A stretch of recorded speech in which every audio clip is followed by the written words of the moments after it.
China's high-speed rail is so popular that it is actually having an effect on the airline industry. China Southern Airlines is the latest Chinese airline to post less than ideal 2013 results. Net profit dropped 24% and operating profit fell 70%. They join Air China, where net profit dropped 32% in 2013, and China Eastern Airlines, where it fell by 25%. High oil prices are a factor, but the other thing is that China's massive growth in high-speed rail is definitely affecting the airlines there. And I've told this story in the U.S. so many times when I've outlined the long list of barriers to real high-speed rail development in the U.S. One of them is the airline industry. And the perfect example was when we were based in Western Massachusetts, flying out of Hartford Airport to Washington, D.C. This was a 50-minute flight. With the slow trains that we have, it's about 7.5 or 8 hours to take the train to Washington, D.C.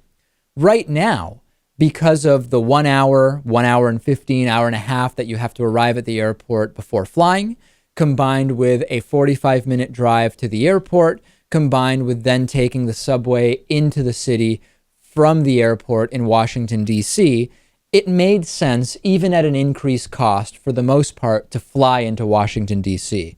If the trains ran, not even at outrageous speeds, at 150, 160, 170 miles per hour, I would not consider flying to Washington, D.C. from Western Massachusetts any longer. I would definitely choose train. More convenient, certainly a simpler security situation, and it leaves me right in downtown Washington, D.C. So that we see it very clearly, Lewis. There is a reason why the airline lobbyists will oppose high-speed rail development. Oh, of course.